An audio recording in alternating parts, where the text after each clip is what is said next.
Alrighty. Okay. So I think everyone knows that Kirsty Fields is a founder of Ocean Network, but I'll just give you a little bit of background of Kirsty. She's the owner and creative director at Social Ocean, a marketing agency north of Brisbane.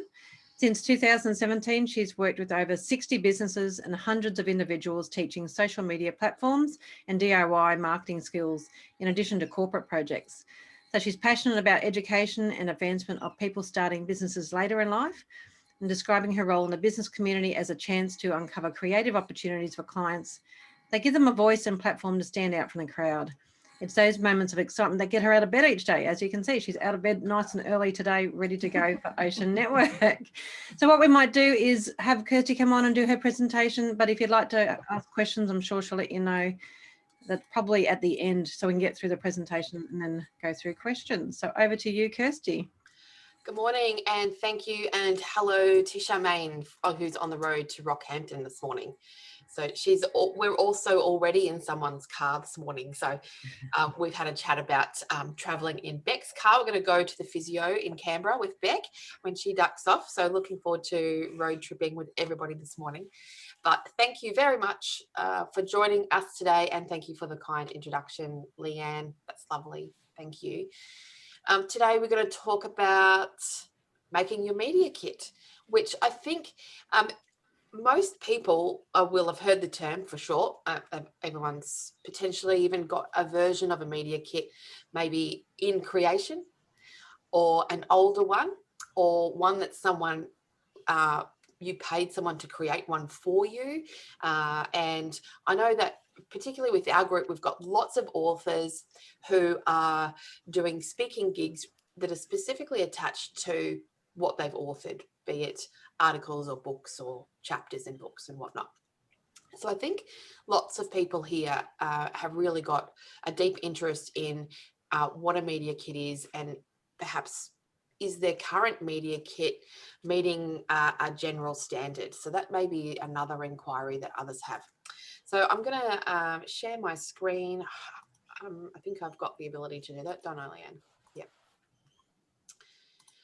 And we will get back into it. So I'm thinking that can ask questions as at the end. I don't have too much to get through, but I have tried to kind of put stuff on slides so you can read while I'm talking. So what we'll discuss today is what is a media kit and do you need one? Elements of a media kit, looking at some media kits. So I've included samples of my own media kits and elements that I have. And we'll talk about collecting resources and even getting into the design of a media kit, because I think that everybody in Ocean Network has the ability to be able to do this for themselves. And it's something that you don't need to outsource. It can be a pretty expensive exercise to pay someone to create a media kit for you. And I believe everybody here could do that and save themselves several $100s. So a little bit about me for those of you who perhaps only know me as the founder of Ocean Network. I have my fingers in many marketing pies, and I have many touch points with small businesses in Southeast Queensland mainly, but Courtney being here today is evidence that that's more national than perhaps I communicate with a lot of people. I have clients in Tasmania. I've got a few clients in Sydney and around New South Wales and around Queensland. And they're all extremely varied. Generally, when someone comes to me, though, they come to me for one reason, and we go on a bit of a journey and we explore other areas of their business and get right down deep into what it is that they do. But I also love to get out and about and speak and offer my services. I do that philanthropically for Queensland TAFE. I present for them a couple of times a year, and I love speaking at business networking groups just like the Ocean Network. So that's a little bit about what I do there. But today with media, what is a media kit? Because we're familiar, I think we'll all be familiar with the term media kit, perhaps we don't understand the history behind it. Traditionally, people had media kits to get themselves featured in the news. And my first experience with PR It was many years ago now. I actually had a very lucky experience working with news journalists and sports journalists with my career in sports marketing. So I actually had pretty much had a dedicated photographer, and I had my own dedicated journalist, and I never had an issue getting an article in the news. I literally just had to send a text message or an email and say, hey, I've got this happening. When are we going to get our spot? What day? Will it be back cover? Will it be inside back cover? So I never really had to create a media kit in my general marketing career until the next role that I had, where we were actually running private colleges up and down the east coast of Australia. And we really wanted to get into the news. We wanted to get on local news and TV, and we wanted to get on local radio. And we had a selection of sports celebrities that travelled around as part of our college. And I was always seeking out local media opportunities. And so I had to create a number of elements to which to send to the station, let's call it station because it was either the TV station or the radio station, and get down to the local people to talk to them directly. It's a little bit difficult to, for me to shoot something off to Brisbane Channel 7, for example, because there's hundreds of staff and I'm never going to be featured on Channel 7 News. But regionally, it's a lot easier to get into the media. But I needed a media release, which was really key and important. And I had a version of a media kit. I wouldn't call it a strict media kit that I had, but it was a collection of elements that we'll talk about today. So PR is something that right now we're in a bit of a funny phase because of the closure of so many media outlets. And that was already occurring before 2020, to be honest. So right now we've got a lack of traditional media that we would have been very familiar with, but there's a whole stack of online media that you could be exploring for your business or for your niche. And regardless of the outlet that you might get yourself into, it's still PR. And technically, PR is smashed together with marketing, but it is really one of those niche areas that exists for a reason. People who in PR are generally good writers, often have a journalist background, and quite often that background is related to film in a lot of cases. And that's my experience with people in PR anyway. But literally any kind of activity where you're being promoted outside your own channel is PR. And in order to secure a spot, having a media kit you can share with others is a great way to do it. So perhaps you're wondering if you need to have a media kit. So right now, having a media kit is just an easy, succinct manner to collate a whole bunch of information about yourself or your business or a product for distribution. But I think probably, particularly with Leanne, Ocean Network founder, she runs a podcast show. So she would be receiving media kits regularly. And Trish Rock, who's on today, has a YouTube TV interview channel.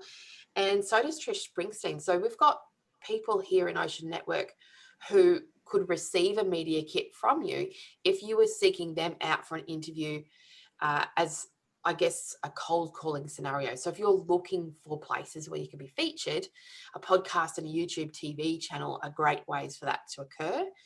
And you could seek out those people by inquiring and sending your media kit with your inquiry.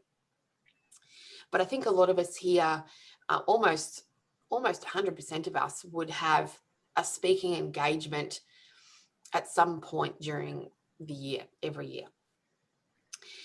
I think the pinnacle for us, just generally speaking, would be being invited or paid to attend a conference. So it's a little bit more of a step up from a general business networking event. And these are where you can get into paid opportunities as well. But also collaborations, seeking out someone who perhaps you admire or you've been following for some time, and you can see synergy between your businesses to two heads are better than one often, but multiple skill sets, and you want to create a collaborative environment. Having a media kit to kind of boost the reason why you're a great selection or be a great match for that person is a great option. And of course, if you wanted to be featured in magazines, even though magazines, I guess we're kind of classifying as dying media right now, there's been some new ones launching currently. And with the move to online magazine hosting platforms, they're just kind of never going to go away. But also, I guess in that respect, we could put in blogging. I think matches in there. You could be guest blog on someone's platform or someone else's platform. So what are the elements, the key elements of a media kit? I think if you Google what should I put on my media release, you'll get lots of articles with some will have visual samples for you. And I had it just in the last few days leading into today. I did do that and just, had a look at what was there.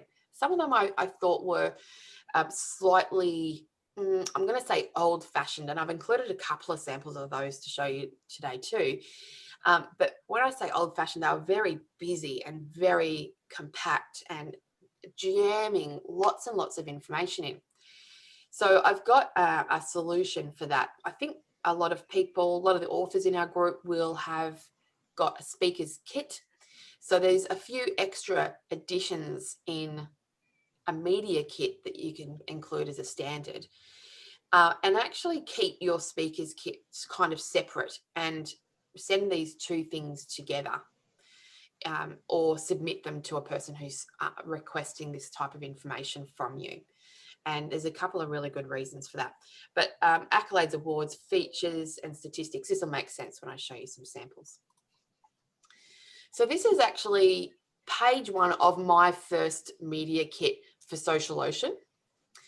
And you can see there that I've got lots of photos, but there's a bit of a format on the page. I start off with a short summary about me. I move into topics and expertise, and I've got lots of photos. And just a note here that on my first one, I failed to include my contact details. So I do have a really big hint and tip. Don't forget to include your contact details on your media kit, just in case someone shares it with someone else and that they didn't get it directly from you. But the summary is one paragraph. And actually, if I look at it, it's 3 sentences, very short, succinct. It's shorter than what Leanne used to introduce me today. So, that would take less than a minute for someone to read, which is really key. In this example, this is a personal media kit. So I'm not selling anything particularly, but also this was my first one when I first started Social Ocean. And I would note that in my topics and expertise section, which is quite interchangeable depending on your business and your industry, I've got way too many topics listed there. So as an example, I've whipped up a couple of other sample ones for myself to show you today, but I have refined those topics. Instead of, repeating the words social media so many times, I have, wrapped that up a little bit more shortly and succinctly. But if I was looking to be booked as a keynote speaker, particularly at conferences, what I would do instead of all those bullet points there is actually put the titles of your keynote speeches. I know that as an author, that often comes with through your author coaching, you have got your actual full keynote speech, but then you've got like a 20-minute presentation, like for a business networking, the short, succinct version of that, as a taster into what you can do and what working with you looks like. So you will have perhaps just one set of topics, and you could list that here, but actually explain that you have got a 20-minute presentation, which makes you attractive to people like us at Ocean Network. But also, how long your keynote is. Do you actually have a breakout workshop after your keynote, which makes you even more attractive to a major conference, because not only can you be the leading keynote speaker for the day of that conference, you can then follow up by running a small workshop, for perhaps a VIP scenario or, popular ticketed section, anything like that. And the photos, I've got a note. You can see I've got 4 photos here. This is, I'll go back to my point. This is my first one for Social Ocean. This is the very beginning of my business, and photos. I've had heaps of photos, so I could put them in, but there's lots of other things that you could replace those photos with, more detailed information about you if you've got it, if you've already been, progressed into your business further than what I have been. So if we turn to page 2, what's most people in the room who've got a speaker's kit will not have any online reach information at all. And what's really, and this will probably freak some people out about, maybe don't have so many friends on Facebook, but it's not about just your friends list. It's not just about how many people like your page. It's not just about what platform you're on, but the statistics are extremely important. And you can see there that I've got some interesting stats that aren't just Facebook, Instagram, and LinkedIn like my metrics are underneath the little icons. I've actually got events, and because I am, running events for external or for clients as a third-party event planner, or whatever the scenario is, I've got fingers in lots more pies in other platforms that people, generally don't know about, but they are all part of my business activity and how I present. And so the other thing here is you can choose the metrics to present, and you can choose more positive ones than more negative ones. So, for example, if you're on Twitter and you've got 3 followers and you've never tweeted, you could probably drop Twitter off and not include that here. But if, for example, my Pinterest unique views, there's 30,000, that's actually much more for me now.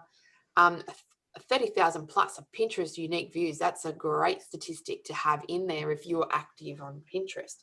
So you can go through and look through the insights of the platforms that you're on and actually look at them. And the other thing that you should probably keep in the back of your mind is looking at where you've been featured on other people's platforms and how does that affect your reach. So, for example, I've featured on a Facebook Australia Facebook video that just had thousands upon thousands upon thousands of views and reach beyond that. So if I added that one video where I've been featured into my online metrics, that would be very skewed, but it would give me a very positive outlook. So I would encourage you, when you're making your media kit, to look at the statistics that you have, look at the collective placement of where you're featured, including things like podcast interviews or YouTube, because you can go and look at these people's shows and read metrics to include in your statistics. So don't get left behind thinking that you don't have great metrics, because A, you can sway them, but B, you're probably not thinking further than your own business page in this scenario. And for those of you who are running private communities, if you actually start looking at the number of stats that you have got there, be making sure you're including them. If you're running, Leanne and I running a meetup group, these are all online reach that we pieces that can be included. So don't underestimate this section. Don't get scared about it. Get creative and start really looking at where you exist. And then accolades, photos, branding elements is really important. You can see here when I flick between page 1 and 2, my header and footer are identical. This header, I use a very similar version of that. It doesn't have that heavy text at the top, but it has that same background image of my logo. That is included on my speaker bio pages, which would come separately because I don't have the space in my 2-page bio kit. Now, in terms of updating your media kit, right now, you know, I could drop off my digital champions here. I'm not going to drop off my accolades, but I might certainly reduce the amount of information that I've got there, because I'd like to now bring in some other pieces of information about where I'm actually featured in. And I'll show you what that looks like shortly. Now, one of the things that I've done is I've got a folder of photos that is a media kit folder in my Dropbox, so I can send people a link to these pre-approved photos. That's the most important part there, pre-approved photos. When I look at each one of these photos, I'm happy with what I see about myself as an individual. There's nothing worse than someone going to your Facebook page and ripping off a Facebook profile with your tongue stuck out, a hat on your head, big sunglasses where they can't see your face, your hair's looking awful because you had just finished a triathlon, right? Now, if you're a triathlete, that may be a bit different and might make sense. But I do not want anyone stalking my social media to find a photo that I don't approve. So I've provided more than just these photos into my folder, and I can send a link to a person who perhaps is asking me long in advance for information about an appearance, you know, that comes next month, next year at some point. I can just send this to them and they can come back to it and use it at their leisure. The other thing that I'd like to note here is on the top left here, that's you can tell that that's the same day that I'm wearing the same dress, but I've got this lovely casual photo of me leaning against the wall. I've got that same day, that same outfit, and I've actually masked myself. So I've cut out the background behind me. And this is one of the things that I use for Ocean Network. And I've already started the design of my next year's Ocean Network event layout. Just this is the type of things that keep me up at night. But I'm going to cut everybody out of their photos. I did it last year and it took me a lot of time, but I'm going to do that again for a different design for next year. But a lot of people don't have this photo as part of their media kit, and I encourage you to get someone to help you with it, have you cut out so you have zero background. What that means is you can be slapped on any person's design, and your sometimes annoying and mismatched background, like my photos down below and up here, someone might look at them and go, oh, that is going to look awful on how I want to present Kirsty speaking or presenting for me. And so by offering them options with the lighter backgrounds, I'm going to clash less with someone else's marketing. Because some people would have the view that they want to stand out on someone's marketing. But if someone has strong colors in their marketing, I know I'm going to stand out for all the wrong reasons. And this is the other reason why when I'm preparing for professional photos, you can see I'm wearing different colors and patterns each time. I don't go back, and I know that there's plenty of people in Ocean Network who've got individual colors as part of their personal branding. That's fine, but I would advise that you look at variations of what those colors are, and look back at what your most recent photos were taken and choose something else, maybe the same color. Like I wear blue a lot because blues, I feel beautiful in blue, but I still try to find different elements to be photographed in. And the photos is what the first people will see if you're published, or when someone's flicking through a magazine, they'll see these beautiful photos. So I'm not denying you having yourself in a landscape, because, for example, this one down here of me in the orange in the bottom right hand corner with the plants, that's been featured in multiple magazines and looks great in print, but it's not going to be something that someone's going to post on a Facebook event necessarily. They're going to crop out everything about it. So elements of your speaker bio that you can be including in your media kit is a short bio, long bio if you've got the space. So if you have got less photos of yourself, you might have the space within a 2-page media kit to have a long bio section. But generally, this is the information that I separate into a Word document to make life easier for those people who want to use it. They can copy and paste it. But this year, particularly because I regularly appear on podcast shows, I've written, or I rewrite and represent each time, an introduction for the person interviewing me, which is really short.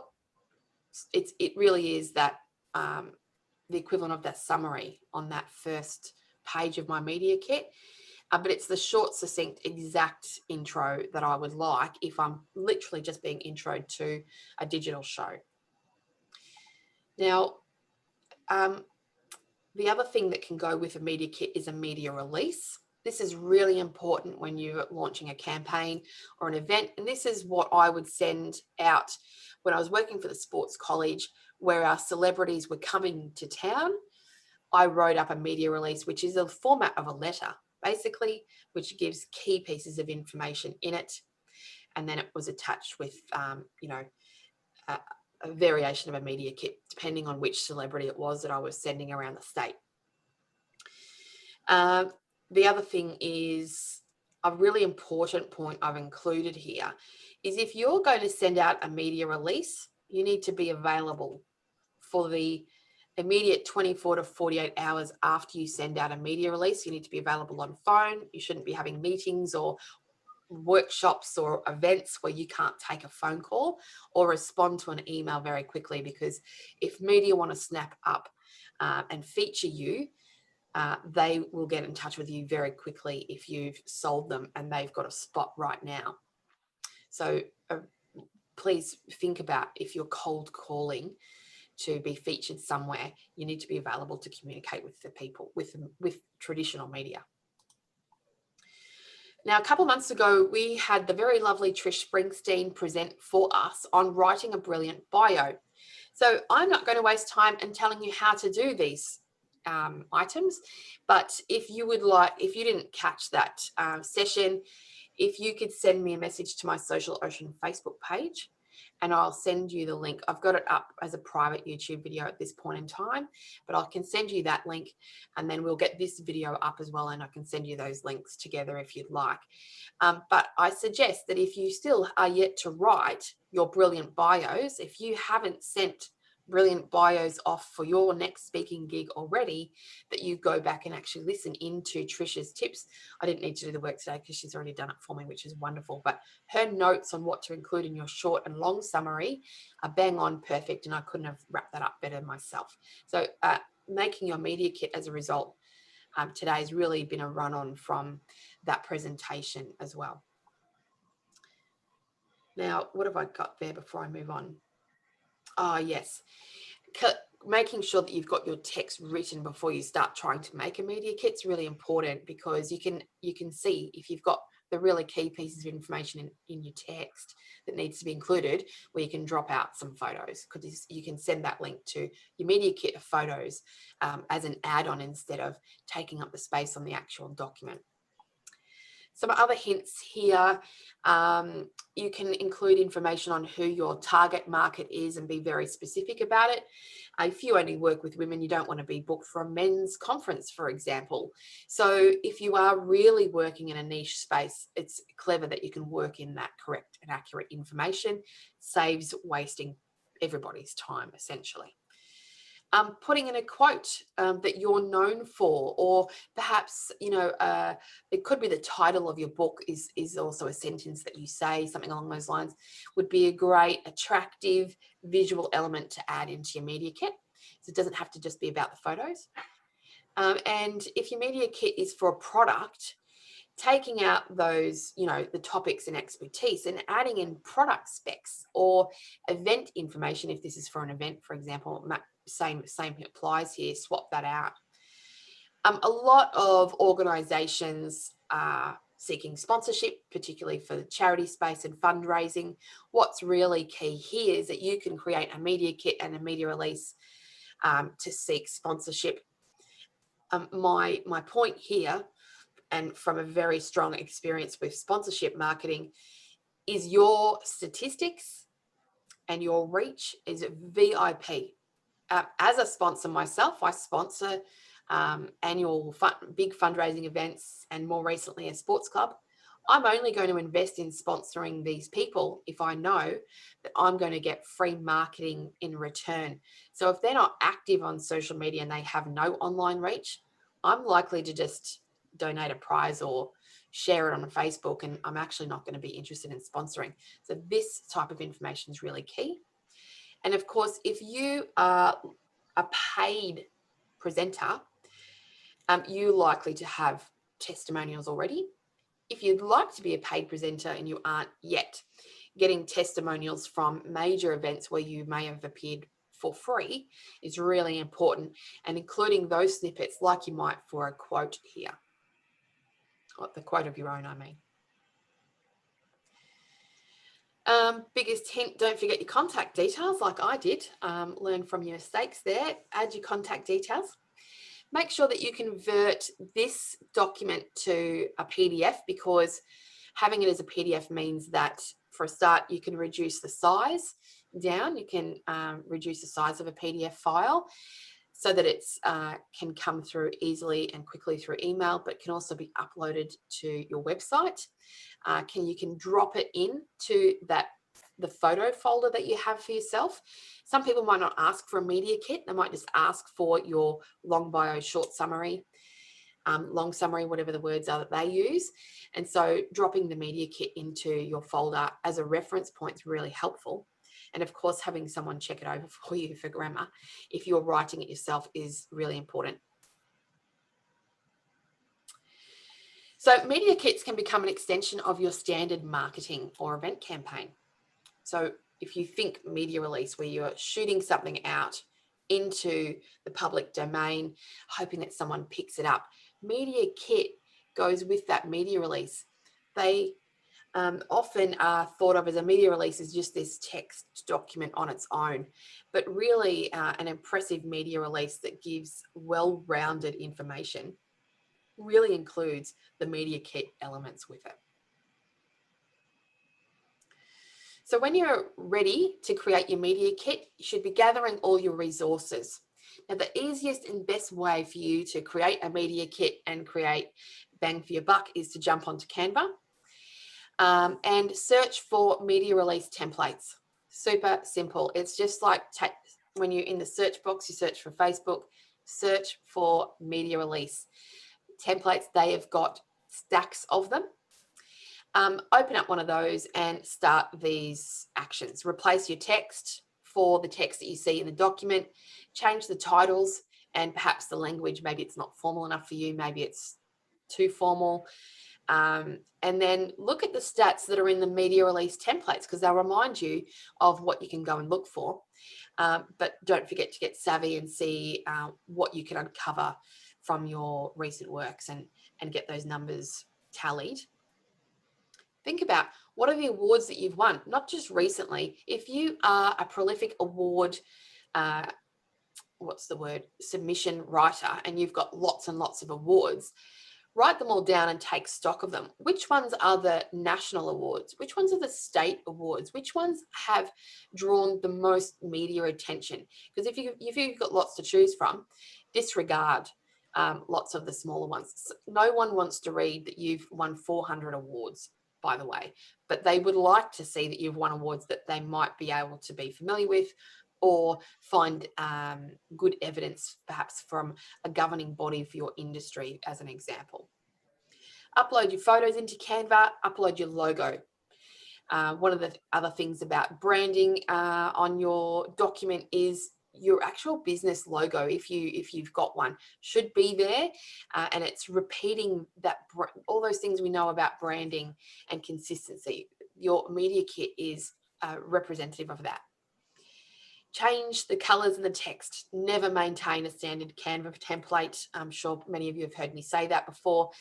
Customize it to your brand colors, and take the opportunity, once you've created your media kit, to make the matching header for your speaker kit and plonk that into the header of your Word document.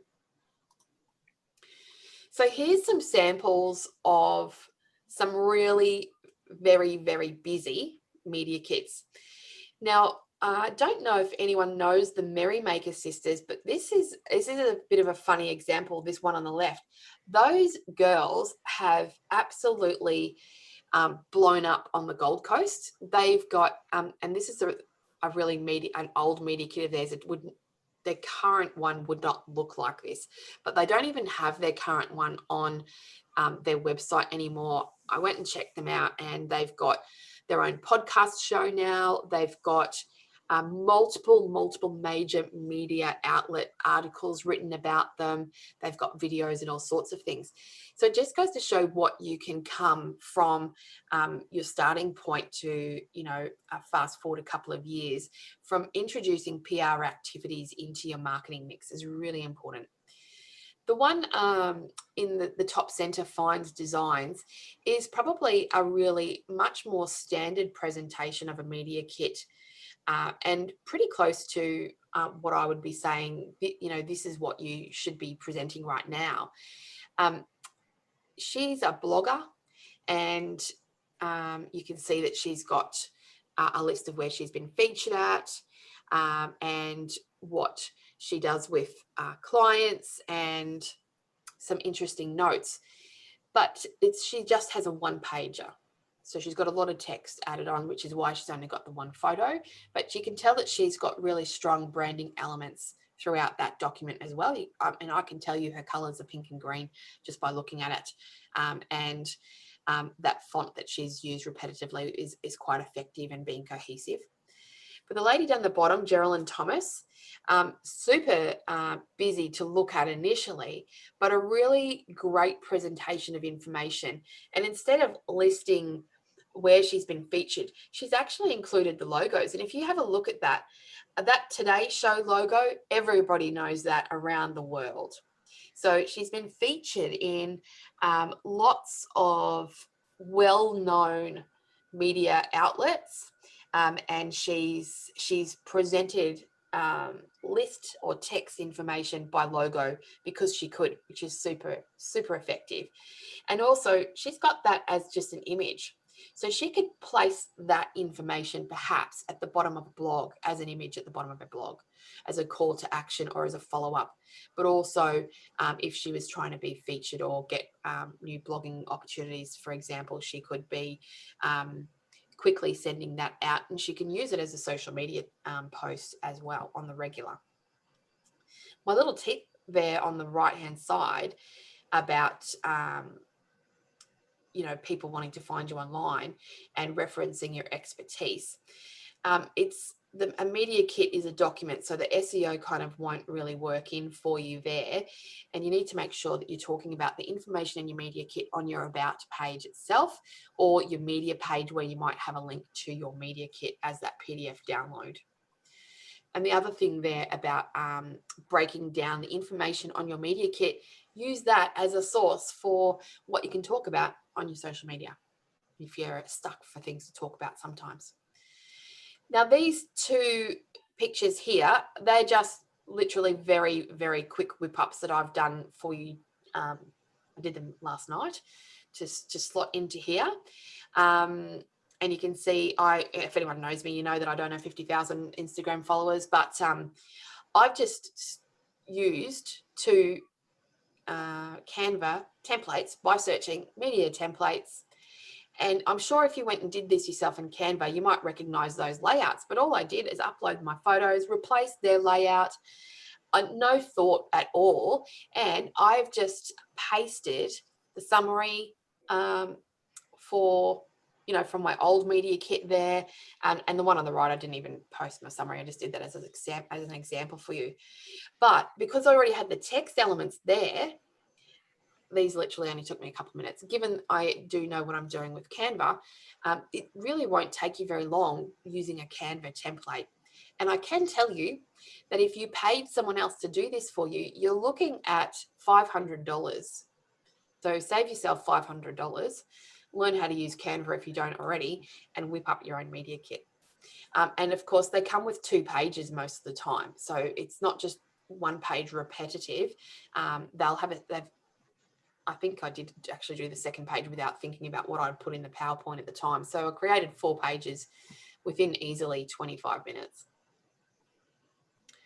So I know that we've had some chat things coming up, so I might just end my screen and chat to you and come back. That was excellent, Kirsty. Thank you. Lots of great information. I'm sure we've got some questions there. And I just wanted to sort of reiterate, a few of the points that you brought up was definitely for my podcast, when people cold call me and want to be on my podcast, sending me the media kit is great, and just their topics of what they can talk about, say 4 or 5 topics, because sometimes you just have no idea and you've got to go back and forth. If I've got something succinct like that and know a bit more about them, makes my life a lot easier, and a lot of less wasted time. So I love that tip. And also the photos being into your own separate folder is a brilliant idea. I never really thought about putting them all in one place. Mine are a bit all over the place. So that's one thing I'm definitely going to take on board. So do we have some questions? I'm sure. Do you want them to come off mute? I probably think that's the easiest way. Yeah, I'm just scrolling back through. Canva changed my life. Canva rocks. Yes, yeah. Absolutely. Yeah. And Trish is right about that background remover. And it's highly successful. It's not 100% successful, but depending on the colors of your background, it does a really very good job. Okay, excellent. Has anyone got any questions? I haven't got a question, but I've got a comment concerning, because I was running a lot of events, I'm still running them, and I found that a lot of people did send me their bios and whatever, but a lot of the pictures, I love the idea that you said about putting it into the Dropbox folder, because a lot of people would send me maybe not even a picture, and I would have to go and troll through their Facebook or their website to find a picture, and then you got to crop it and try to bring it to fit into the banner that you're putting for the Eventbrite or whatever. Yeah. And so I think the idea of having that, all those pictures that are pre-approved in Dropbox is a great idea. Thanks for that. Pre-approved. Yeah, pre-approved, definitely. No double chin, smiling, got my good side. Got a question? The other thing about wasn't a question. Photos, the multiple photos, I don't think I said it, was Leanne and I, who, doing Ocean Network, we don't want to just use one photo of you. We'd like to put one photo of you on our header, but then use another photo of you as the introduction to you as a different post, because we like to post multiple times. But if we don't have a variety of photos from you, then we've got one photo and it looks rather limiting to us. And of course, when you create an event, you need to be posting about it more than one time. And so we don't want to be repetitive with the same posts over and over and over. If you're offering a variety of images and the variety of information past what people have asked for, past your long bio, past your short summary, they can pick and choose those pieces of information that are on your media kit and talk about you like they actually know who you are. So they don't talk in the structured sentences that you create for your short summary, long summary, which is really important. And that's probably one of the biggest things about when we talk about who we're getting to present. We like to talk about them in a friendly manner and an approachable manner, and I guess talk about them in an attractive, exciting way. Sometimes you can't get that from structure, and you need those additional pieces of info that come from a media kit or picking out through your long summary, even though we might not use your long summary at all in any version. We'll take that information from it. So that's the other reason why the media kit combined with your summary pages is really instrumental to how someone can relate to you within a written description. I think Sue had a question too. I do. Photos, are they in both high and low res? Yes, good, thank you. I should have put that on my presentation. So that's the other thing about, there's I can't remember which ones are there, but in my actual folder, I've got high and low res. Obviously, being in print magazines, they definitely want a high res photo. I should have probably had a couple of my magazines that I here have to hand, which I often do, but I don't today. I wanted that photo of me with the green palms in one of the magazines. That's like a half a page photo.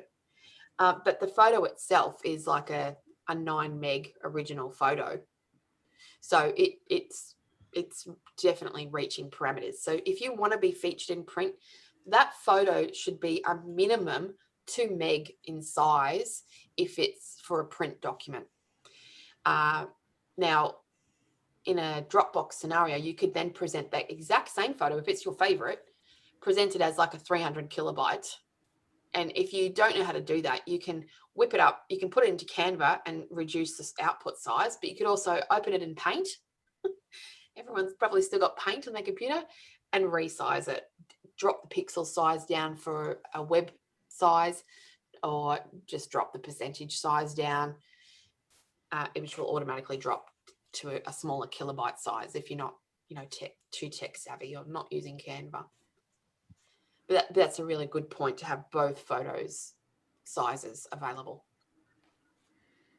Kirsty, it's back here. I am just about to walk into physio, but I had a quick question before I go. Yeah. Because I've got the 2 arms of my business, Pop Your Career and Pop Your Business, should I have 2 media kits? Or, my answer is you should have 3 media kits. Okay. You should have one for Pop Your Career, one for Pop Your Business, but you should have one that features both those on it. Because your summary of your personal information, Beck, would be the same for both. But if you're really trying to flog one over the other, because I only because I know a little bit about your businesses, when you are separating those messages, it would be great to have one for each. But I think in terms of, and that's from a business perspective, from a personal perspective, I would say to you, easily have one and have both those logos on it. And if you could at all fit it, have that summary that explains why you've got 2 arms of your business. Okay, beautiful. Thank you so much. This has been so helpful. That's okay, my pleasure. Good luck at the physio. Thanks for taking me for a drive. I will. I'll see you later. Hi, Beck. What was your other question? The long bio, how many words? That will be relative to space, but I would start at 250. And on my long bios, I've got about 4 paragraphs. Yeah. And each paragraph is like 2 to 3 sentences. If you're being like in a conference program, that could be too long unless you've got a whole page, to yourself. But the conference coordinator would, pick and choose some of those things that would be less relevant. I use the arcs for wordage anyway. Yeah, exactly. And that's why you writing your short summary and even writing the introduction that's specific to whatever it is that you're being presented at is important, because you'll talk about what is specific to that scenario. So I'll give you an example. Trish Rock has that introduction scenario on her documentation that she requests from her interviewees. And the introduction I gave to Trish is different to an introduction I gave to women in construction for their podcast interview. Those introductions were different. But it was specific to what I knew that I was going to be likely to be talking about in each one of those scenarios. So the intro is short, the summary I edit, the long bio we edit, and Trish talks about that in her YouTube video, actually, about having different scenarios of your short, long versions. So I've got one for events, I've got one for social media, I've got one for marketing in general. I've probably got about 10 different versions of long and short summary options. And then, of course, we update them every year when we do something bigger and better. Exactly. Yeah.